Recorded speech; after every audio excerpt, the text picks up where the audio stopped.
Welcome to Bikes, Boats, and Bivouacs. Today I'm going to show you how I turned my 14-foot aluminum PolarKraft into a bass boat for very little money.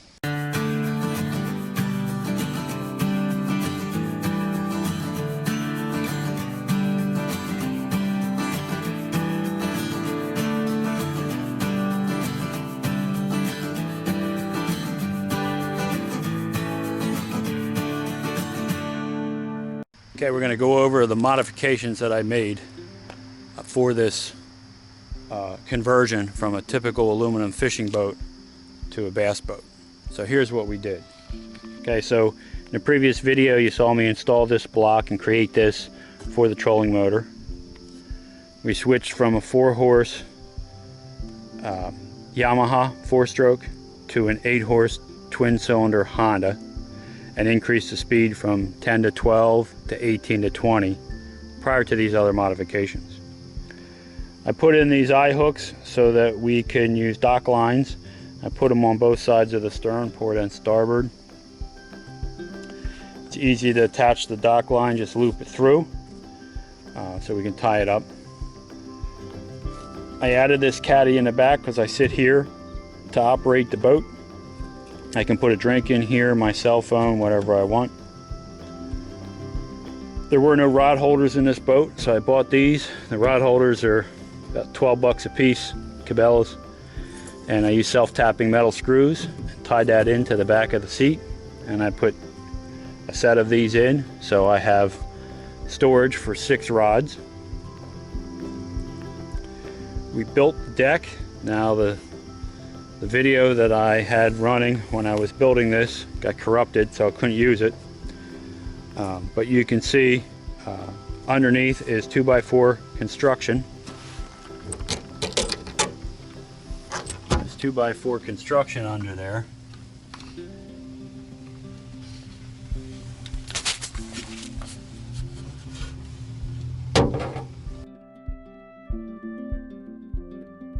And I used the metal hangers from Lowe's to attach the 2x4s to the ends of the seats and use self-tapping metal screws.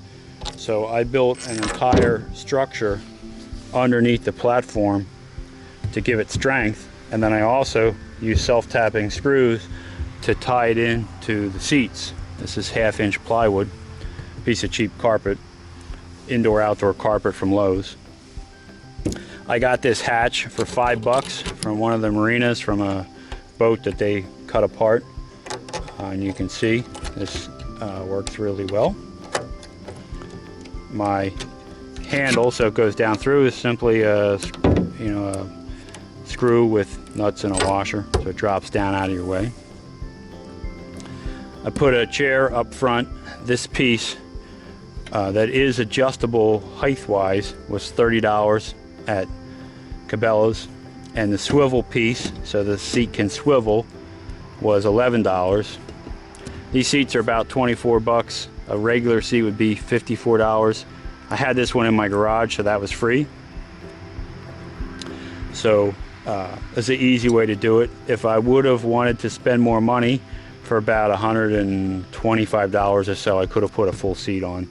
But for my purposes, this is work. I generally stand when I'm up here. I just need to sit down if I'm tying something. So that'll work for me. And this is adjustable. I don't have it all the way up. You can adjust it higher. Of course, you can tie the dock line onto the front. I do carry an anchor with me. This milk crate fits nice up here, so that's where I like to keep that, so I have access to it. We did put the name on there, the Bay Shark 2. My Mako was named the Bay Shark. I sold that boat, so we added a 2. So this is the Bay Shark 2. This is my PolarKraft 1460. Now, as far as the gear that I carry on it, this is my dry box. It's waterproof. So in here I have my distress flags, a compass, a flare gun, paperwork on the boat and the trailer, a sound making device, extra batteries. This is the cord for the Honda that you plug in that will charge your battery. So you can hook that to your battery and the generator charges the battery. It's one of the reasons I bought that motor. In my first aid box, I have some ponchos in case it rains because there's no roof on this boat, some gloves, my first aid kit, extra plug in case something happens.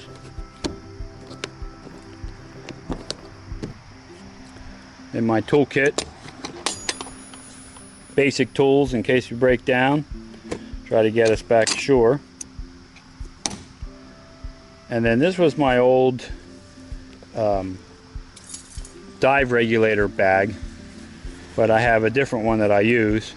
So I use these boxes and I can put in here whatever fishing gear I think is necessary for the trip, and I can put this one out on the deck.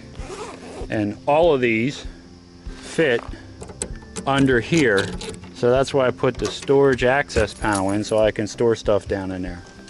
So it's out of the way but easily accessible. These are my two other tackle boxes, and I always put these in the truck when I'm fishing in case I have to switch out for something else. I can reach it. This has a bunch of drawers. As you can see, we got all kinds of gear in there. And then this is my other box. So you can see, you know, I have a lot of tackle. It's like an addiction. So those boxes I'll put in the truck unless I'm going to be using one of them. And I generally put in here the stuff I plan on using, and we can store everything in the underdeck storage area. As far as rods, I have a bait caster that I like to use on a Shakespeare Ugly Stick.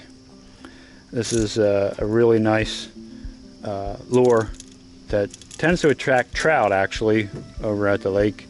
So I keep that in case I see trout ambushing bait. I'll throw that and rip it as fast as I can. It's a Mitchell 308 rod and reel combo set I got at Cabela's. The reason I have this one is that's the kind of rod I used as a kid, so when they brought that model back, I bought one for nostalgic purposes. This is my Backcountry 3000 reel and my Falcon rod. That's one of the main rods that I use. The company builds and assembles everything in the US, so that I really like to use. Then I have a bunch of little ultralight rods. This one, I have different reels on them. This one is also a Shakespeare Ugly Stick, and when I'm in tight water I like to use the smaller rods. So that's 4 of the rods. I actually have 38 fishing rods, so I can swap them out as I need them. I have an awful lot of Ugly Sticks. That's the #1 rod I use, and I use a lot of pen reels. Especially if I'm fishing on the bay, I usually have my pen reels with me. And then in the back of the truck is my wife's rod. So that's the one she likes to fish with. So that is the conversion of the 1460 aluminum PolarKraft, the Bay Shark 2, from a standard aluminum tinny fishing boat to a bass fishing boat. And you know, as I had mentioned, it was relatively inexpensive to put this rig together, and I could have done it for even less money if I bought a used 2-stroke motor for under $1,000, but I wanted that particular motor. So I'm going to take it over to the lake and we'll see how it performs. So come with us. First pull on a cold start. Starts right up. Sit there. Here? Yep.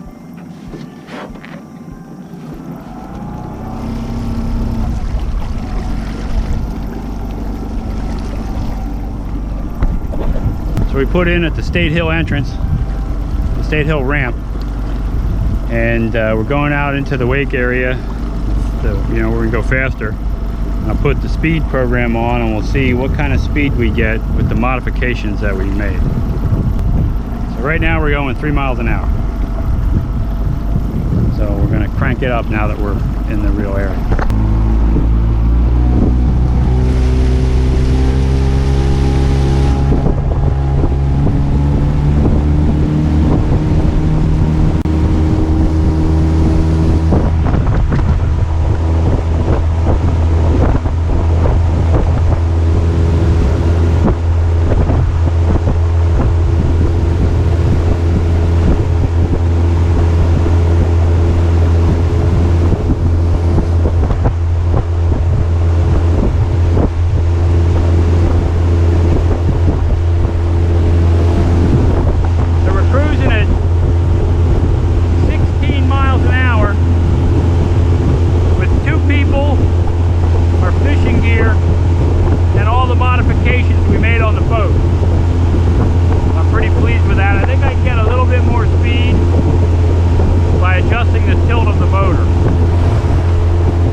Okay, so we got actually 17 miles an hour was our top speed.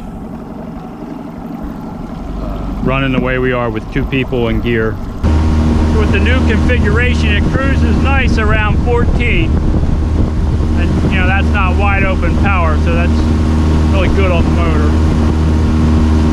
So we lost about 2 miles an hour by adding the gear, the modifications to the boat, and a second person. So really, if it was just me in the boat, I probably only lost 1 mile per hour by adding the extra gear to the boat. So that's pretty impressive for the 8-horse Honda. Pretty pleased with what it's done. Marie, you having fun out here? Speed is everything. You heard it here first, from the first mate on the Bay Shark 2 PolarKraft 1460. Okay, what we see here is first mate Marie Ballantyne with a perfect cast, trying out the deck. How do you like that deck, Marie? Is that working well? Yeah. Does it feel sturdy under your feet? It does, very much. Okay, so I she's... feel safe in the boat with you. I didn't pay her to say that. She's got her fishing license on there. Now she's going to start bumping it and reeling it in, see if she gets anything on the bottom. This just shows you that you don't have to spend tens of thousands of dollars to put a boat together that allows you to effectively fish for bass or anything else that you would use a casting platform for, right? So if we were throwing a cast net, that deck is going to be fine for throwing a cast net. So you can get into an entry-level boat, make a few modifications for a few $100s, and put together a rather nice fishing platform. So really pleased with how it turned out. So there she goes.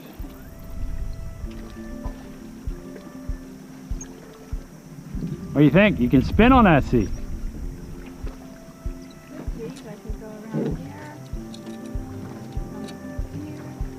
Showing you the versatility fishing on the bow. All right, this boat has passed the test. Okay, we're gonna head back since it's raining, Marie. Reel it in.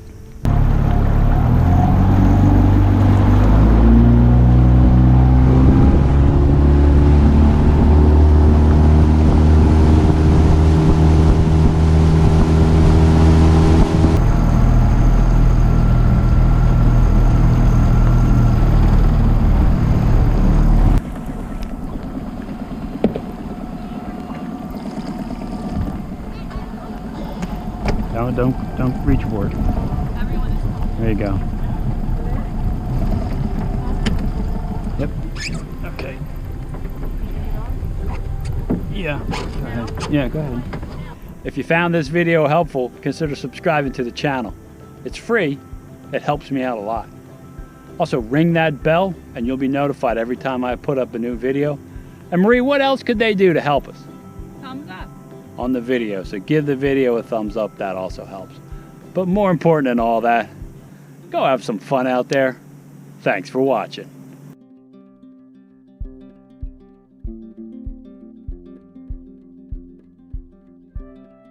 I knew if we didn't help him, we were going to have to rescue him. You could tell. What did he do wrong? He forgot to put the plug in. So he was about to launch his boat to the bottom. You having fun, Marie? Yes. She's a woman of many words. First mate, Marie Valentine. I want to do my end. If you found this video helped you, consider subscribing to the channel. It's free. It helps me out a lot. If you found this video helpful, consider... I can't do that.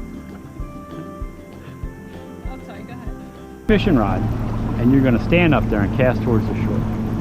Which one's mine? The middle one. The middle one. I think I was in the background. I hope I wasn't in the background going like this. You might be. So do it again. I'm sorry.